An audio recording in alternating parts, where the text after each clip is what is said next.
Hi, this is Bruce Simplot, Blue Sky Video Productions, here with a recap of some of the best of 2020 on BSVP On-Site.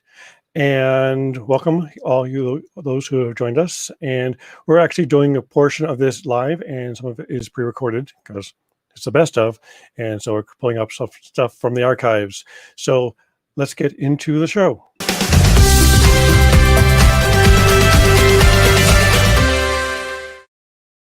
Great. Thank you much all for joining. And so we're going to start off with a recap interview with Jeff and Val Gee. And we're kind of talking about attitude and what 2020 has meant, and kind of comparing it a little bit to the break or the market crash in 2008 and how businesses suffered in 2008, and how this is somewhat similar, but yet unsimilar. And so one of the suggestions that we had during the conversation, which isn't included in the clip, is going through your business as usual. Even if you're working from home, even if you're regrouping, key ideas is get dressed in the morning, make your bed, and get your day started. Even if you're still working from home.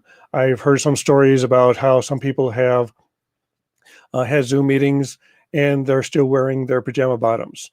And I think there was one attorney who was arguing in front of a judge, and the judge says, "I'll give each of you $100 if you stand up and show me that you're actually wearing pants." And none of them would stand up. So again, a lot of it is to do with continuing on. And great. Hi, Phil. Thanks for joining us.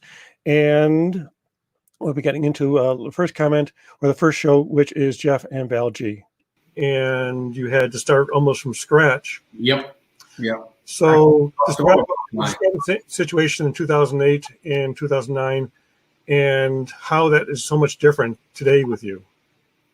Well, it's always about, it always comes back to our attitude. I mean, it really does. You know, we get scared, and definitely during that time, it was really scary when suddenly there's no clients there. Whereas being entrepreneurs, being small business owners, we make our own money. There's nothing else coming in. So, but as Jeff said, it's that perseverance. So every morning, getting up, getting dressed, like even now in this, the virus situation, we get up every morning, we get dressed, we look great, we feel great. It's that kind of positive mental attitude. Now, that can also go a little bit overboard because, it's no good just sitting there saying, yes, business will come. I mean, we have to do the work. And, but it is about, we've been through so many ups and downs that we always know that this too shall pass, and we will get over it, and we will come out on top again, which is what we've always done. It's kind of miraculous, really. But it's not miraculous. It's because we're amazing. That's true. Right. We keep telling ourselves that. And then it kind of develops toward, and then after that, every week, we see what was accomplished at that week. Yeah. And again, I think, Bruce, this requires you to talk with each other about where you're going. Talk to other people about it, because everybody's got a slightly different perspective on what's going on. So the more I talk to other people, the more I can go, oh, I never even thought of that. That's a really great idea. I'm going to try that one. So if we just become internalized, we're going to get that animal voice creeping in again about, you're no good, you should have done this, look at your life, what's going on. But if I externalize and get other people to commune with me, magic happens. The fact that you've retained that customer base now. Yeah, because we had those customers, but in the financial upset of 8 and 9, they said, we're not going to be doing any training, so thank you and good night. But we still had them. So once we got through that, we just persistently kept calling and saying, this is what we need to do. Have you seen our new program? We'll come up and do it for free with your executives for half a day. If you like it, great. If you don't, fine. You've just lost 3 hours. Yep. Things like that. And then, of course, with the Zoom, with the virus and the Zoom, we're just growing and growing now. So great. If you have any questions and you want to respond to any of the comments during this, we are still live. And so what we got out of that was regrouping and moving on and still stay connected with your customers. And because it's not all about cold calling anymore. And so we're moving on to Matt Berrafato, who has the concept of elephant hunting, which is how do you eat an elephant? One bite at a time. And so by creating your own goals, as opposed to trying to launch a really big, gigantic goal, you chop those goals into little bites and provide that source of progressing for your goal. So here's Matt. You're not actually a business coach. You're more of a personal coach. Absolutely. And people always have their business goals. Because remember, someone asked me about my purpose and my passion. The first thing I think about is what am I doing for a living and how do I get it done and how do I sell it? Absolutely. But you offer more than that. Absolutely. So thanks for asking that question that way, because it's really important to, so I'm more of a personal coach than I am a business coach. I work with business coaches because they are usually the ones who are working directly with a business owner and the business itself. And what you can't separate a business owner from their personal life. And just like you can't separate your job from who you actually are.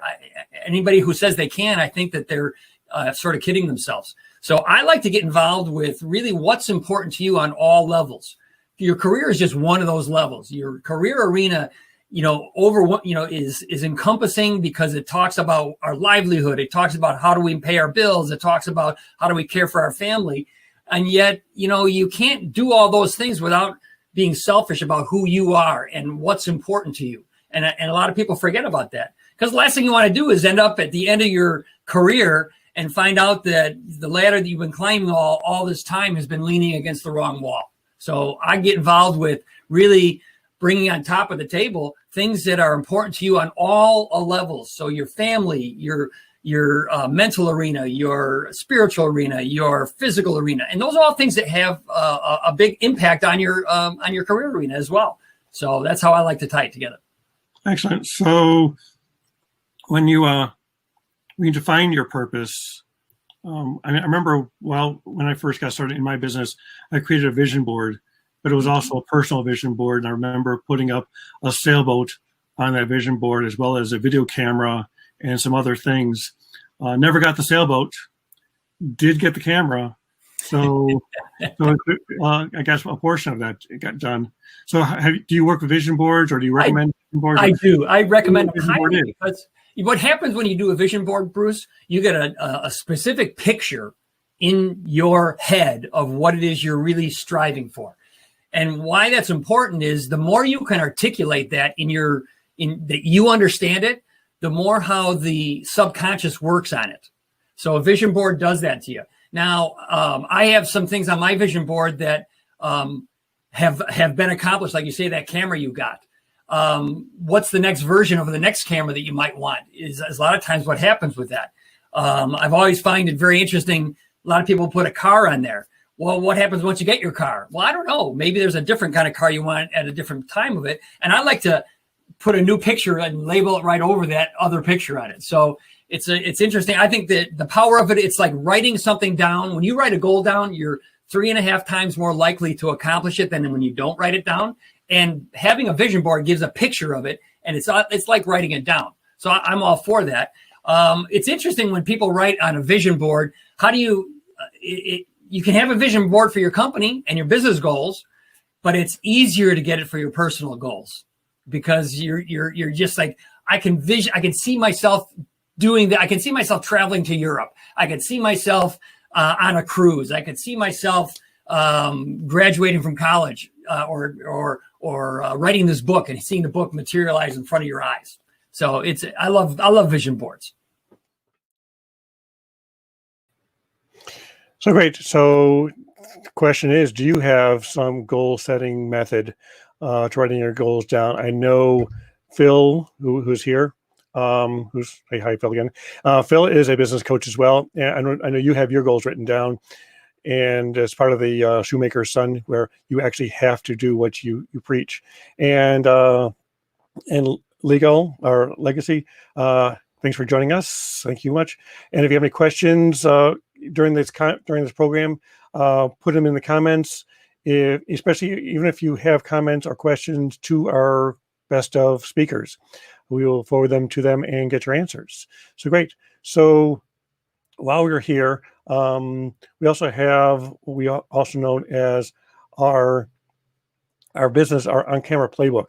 So if you're thinking of trying to do something like this live streaming, and has been very profitable for a lot of our clients who are incorporating this concept of live streaming with their regular work. So it doesn't interrupt their day job. It actually enhances their day job. And Jody, I know Jody has a copy of this playbook already, and it kind of helps you perfect your on-camera presence, whether you're looking down into a Zoom meeting or looking up at the camera. That's a key point that we talk about in the playbook. So in order to connect with your audience, because we usually shoot these videos in person, where the person kind of talks to that on-camera or that off-camera interviewer. And the concept was, okay, you look over here and you're talking to your interviewer because the interviewer is asking your questions. Well, that's changed quite a bit over the past year, where a lot of the content online is one-to-one, where I'm talking directly to you. So unless you're actually looking into the camera and knowing where the camera is, you're not really connecting with your audience. And that's something we go over in the playbook. And it is totally free. All you need to do is go to our webpage, which is bsvp.com/playbook, and just enter your email, and it gets sent directly to you. So if you're looking to learn how to do live streaming and improve your on-screen presence, this is definitely something you should look into picking up. And so continuing on with our show, let's move over to one of my favorite guests. Name is Scott McKain. He's written a number of books on customer service and creating distinction. And one of his early books was called All Business is Show Business. And he followed that up with a new book called All Business is Still Show Business. And so here's a conversation with Scott. And we actually have a question at the end of this clip, which we'll be answering later in the show. So here we go. And it seems to me that is still the case to this very day, is that show business succeeds when it creates this compelling emotional experience.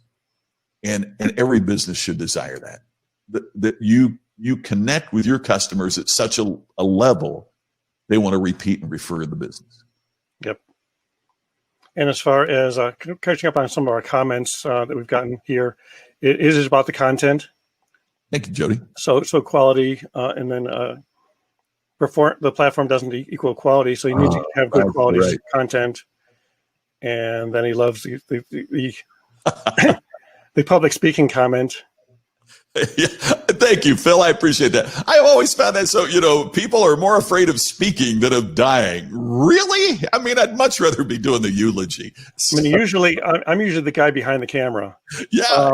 And then I am also an entrepreneur, or no, can't even say that, introvert. So then I'm forcing myself. I've taken that DISC test. That the DISC, right.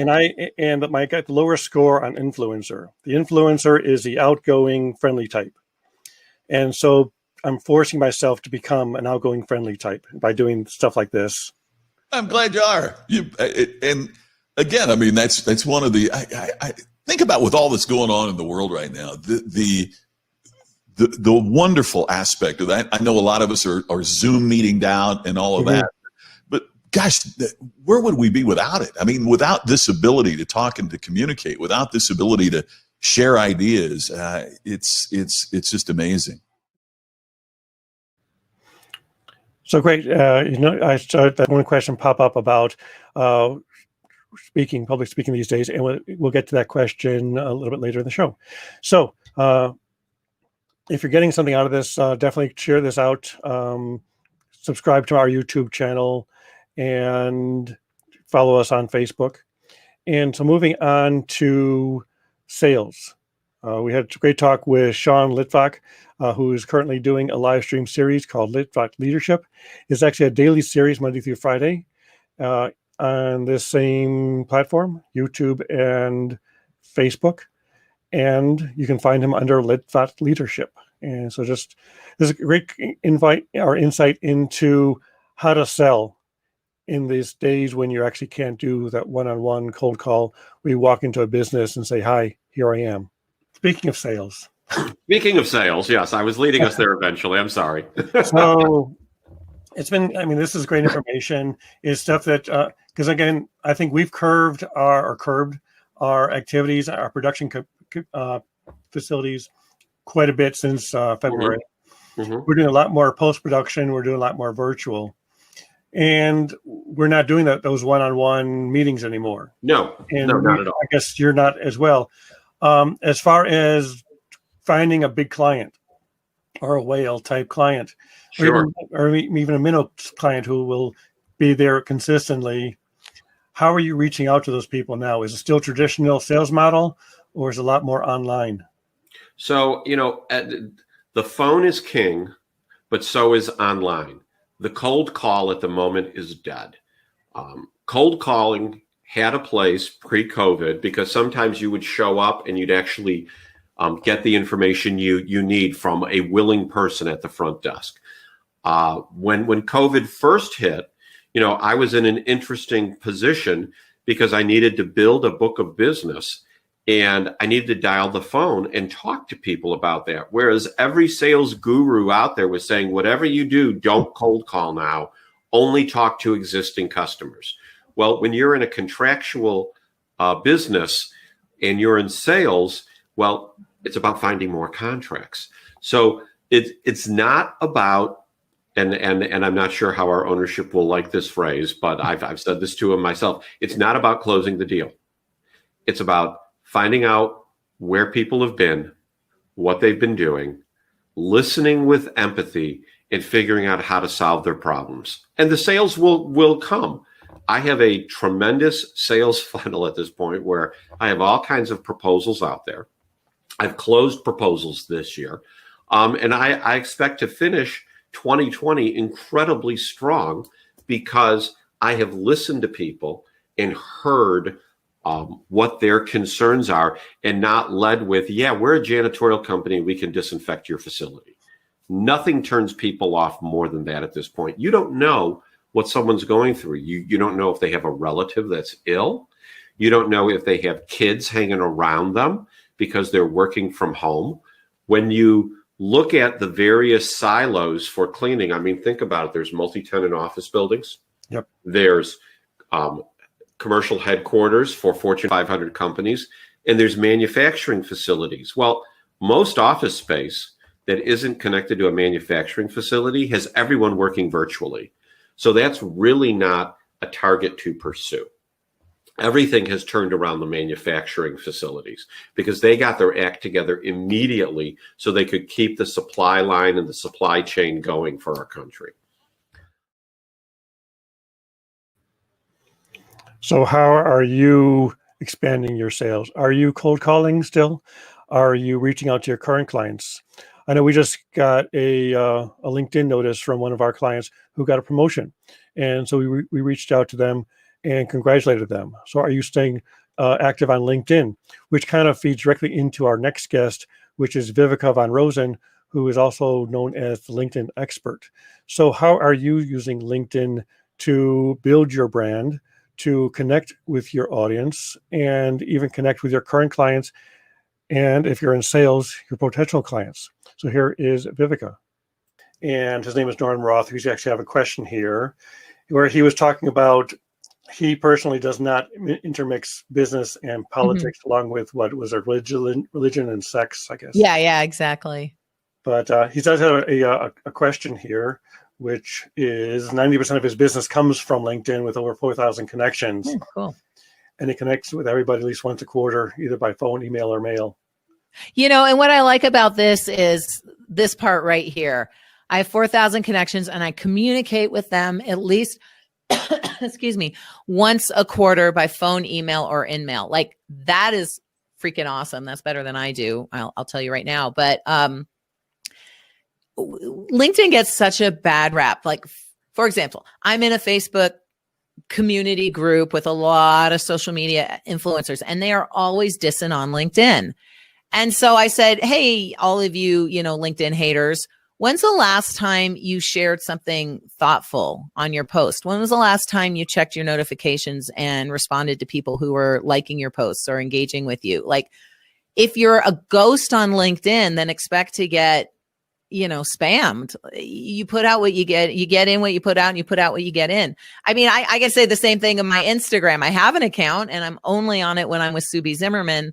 And yeah, I get spammy DMs, but you know why? Because I'm not out there curating my cultured audience, right? I'm just showing up once in a while when I'm with Sue. So that's the same thing with LinkedIn. If you nurture it like Norman did, if you're taking time and you're curating the right content, then yes, it can absolutely be your best source of leads and of business. Obviously, we're a LinkedIn company that teaches how to use social selling in LinkedIn and Sales Navigator to big corporate sales teams. So all of our business comes through, we use all the socials, but all of our business comes in some way, shape, or form through LinkedIn, whether we're using it for prospecting and outbound, or whether prospects are seeing our content and engaging with us inbound. It is 100% LinkedIn. So I appreciate what Norman said there, because yeah, you got to work it for it to work. So how are you using LinkedIn? As I mentioned before, the clip is, are you reaching out to your current clients? Because a lot of times when you get a request to connect, you just go, sure, I'll connect with that person. And then you never hear from them again. Or else you hear from them immediately and they're saying, bye for me. So you want to actually, when you create a link on LinkedIn, and we went into this more with both Viveka and with Bryn Tillman about LinkedIn, is when you first connect with someone, don't immediately start to pitch them. You want to build a relationship as if you're building a friendship. So you may be able to tell them who you are, what you do, but it shouldn't be in such words as, thanks for connecting, here's my product, come buy from me right away. You need to build that know, like, and trust. And so moving on to Eric Feinendegen. He's a DTM for Toastmasters, Distinguished Toastmaster, which is a rarity in the Toastmasters. I think only like 1% of the people who are in Toastmasters are DTMs. And we've actually got 2 of them in this episode.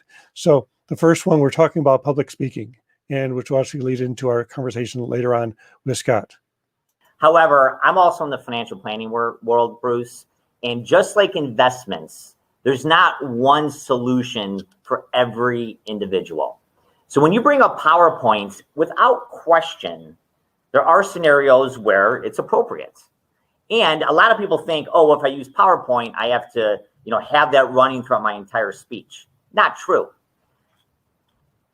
When crafting a speech, whether it's with PowerPoint or without, the question you need to ask yourself is, what's in it for my audience? And if you can use slides, and you mentioned, TEDx, most TEDx presentations do have slides, whether it's, through the Keynote software, PowerPoint, you name it, because if done well, it does add to the presentation. The challenge is when people use PowerPoint and video and technology as that crutch. So the point for this is you are your own best visual message. I can honestly tell you, I don't think anyone's ever walked out of a presentation thinking, you know what? If that presenter just would have had one more PowerPoint slide, he would have had me. It's never been said in the history of the world. But that being said, it's just like using notes. If it helps you connect and it helps the flow and it helps you engage the audience, I say go ahead and use it. It's when it starts to detract from your message, when it can be distracting, that's when you want to back off a little bit. But that's where the rehearsal comes in, and we can talk about that more in a bit. I have a whole presentation I give just on practice, And again, if we want to touch on that, we can touch. Yeah, so and someone mentioned also too many bullet points. Correct. Yeah, actually, there's a book out. It's called The Presentation Secrets of Steve Jobs. And if you ever notice a Apple keynote, if there's a reason to have a bullet point, it is another slide. There's only like one image and a few words on every single slide. And if there's a bullet point, it's a brand new slide. You're absolutely correct. And I love what your listener said, too many bullet points. That is probably the biggest issue with people is the slides are too wordy, they're too busy. And, as we know, people check out. A study was done in which, they wanted to gauge people's attention span. And right now it's about 8 seconds.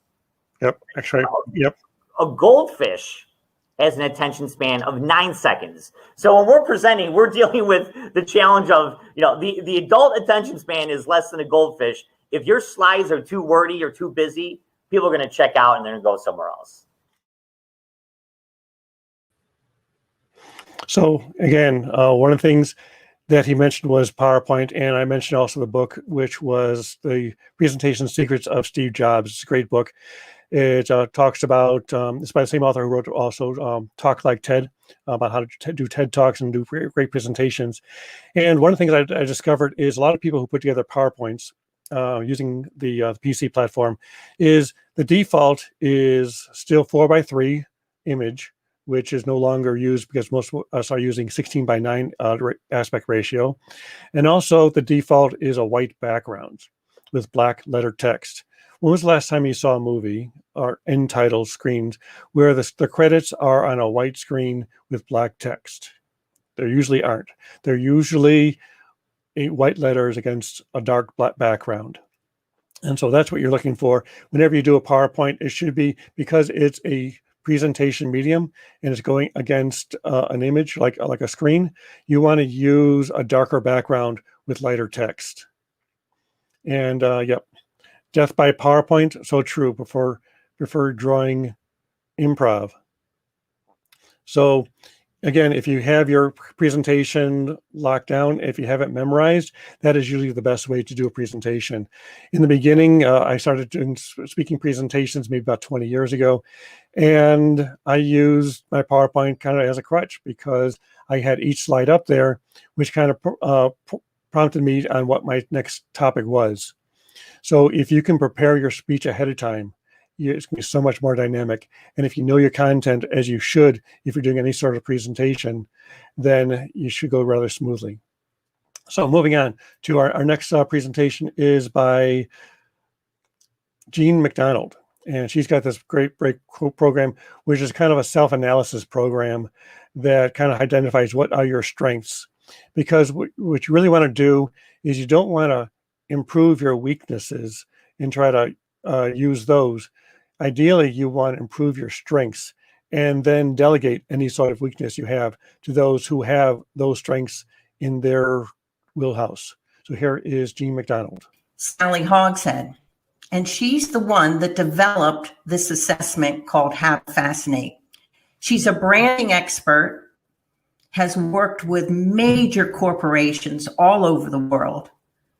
And for instance, if this cup were a Coke can, she would go to Coca-Cola and they'd say to her, we want to be different. Here's what we do best. And she realized after working with all these companies that it was the people behind the product. So what makes you different and what you do best is going to outsmart your competition, your communication brand. When I started working with this and became a certified advisor, it really opened my eyes to how communication is so valuable. And with taking this assessment, we can really differentiate you by giving you adjectives, phrases, things that you can put on your LinkedIn, Facebook, maybe you're writing a new bio, whatever it might be. Your 60-second elevator pitch. Right, that's going to set you apart. So my 60 second that's on the back of my business card says that I pioneer ideas with cutting edge strategy to assist individuals and teams to grow and win. I don't use the word coach. What happens? Everybody throws me in the pile with all the other coaches. Yep. That doesn't say what I do, and people don't hear when I say coach. But when I differentiate myself, it really sets me apart. I have worked with individuals, large teams, the Marriott when they merged with Starwood and the two cultures. I have had the privilege and the honor to work with merchandising companies and real estate and all types of companies all over the country. Working with these teams, these people may be in their own silos at work because they're not communicating how they really come across. So we take them out of silos and help them emerge the team, help the sales team grow. That's what Fascinate's all about. The greatest value you can add is to become more of yourself. Mm-hmm. Sally Hogshead said, different is better than better. Different, better than better. So what makes you different and what do you do best? Yep. Although actually, another friend of mine who's on the show earlier this year, Scott McKain, was saying how if you go up to every single client and hit him over the head with a baseball bat, that's different, but it's not actually necessarily better. So he's had more of a differentiate or just be distinct. And so, in speaking of Scott McKain, here is the answer to the question on how Scott McKain addresses how you address public speaking. And then we have some career advice from Brian. That's a great question, Brian. And you know, I was so fortunate because part of how I got started so many years ago was through a student organization that gave me the chance to get in, you know, for lack of a better term, to get in the reps. You know, I mean, to do the repetition that it took to build the fundamental skills of speaking. So if you are starting early, I always recommend a group like Toastmasters where you can learn the basics. I mean, you've got to go somewhere to learn the basics of the craft. Just as an actor would go to an acting school and an acting coach, speakers need to go somewhere where they can practice and learn the craft. Now, assuming that, and it's a big assumption, but assuming, you know, those basic skills, I always encourage people to start speaking for free. I literally gave 1,000 free speeches before I got paid. And nobody wants to hear that. You know, I mean, nobody wants to, but it's the case. You've got to be so good that people are willing to refer you. And when people start asking you, what's your fee or what's your honorarium, then that's when you can start asking for one. But the second thing is, think about what groups are a natural fit for you. For me, growing up in a small town and growing up on a farm, you know, every county in Indiana, there's 92 counties in Indiana, each one of them had a county farm bureau annual meeting. Each of those counties had a soil and water conservation banquet annual meeting. They all had what at that time were called production credit associations. Those don't exist anymore, but those were cooperatives that made short-term loans to farmers. By law, as a cooperative, they were required to have an annual meeting. So there were 3 meetings in each county. That's almost 300 meetings in my state that were looking for a speaker. And at that time, they would pay a couple $100, $250. Now, of course, you know, we're talking about the early 1980s, but I marketed to those. And then from those, then we marketed to the state. You know, I'd do enough of the county meetings that I'd say to the state, hey, look here. And then I went to the states surrounding. So Kentucky, Ohio, Illinois, Michigan, right? And I would market to those groups. And I just kept expanding that. Well, part of what happened then was that people who were involved, you know, at one of those agricultural firms then went to a regular bank. So then they'd have me come speak at that bank. And then I marketed the Indiana Bankers Association and the Kentucky Bankers. And so you just treat it, you grow it organically. Now, please understand, and I know that you know this, Brian, but I mean, this is a very challenging time to launch a speaking business because we can't have meetings. I mean, I'm dying to get it in front of a live group again because that hasn't happened since March. But that is part of how you grow that. The other thing I would encourage you is to create unique content, because again, it gets back to what was said earlier. It's all about the content. It is all about the content. And so our last clip is during the interview with Dean MacDonald, where we had a question about recording your sessions. And I had some really good advice about when you're recording anything, it's great to have a resource that you can repurpose and share with others. So here is our last clip for the show. Patrick is talking about recording your speeches, because I do that as well. Every time I speak, I record myself to give myself feedback, because as a non-professional speaker in most cases, I usually just go off on a tangent, not really realizing what I've done.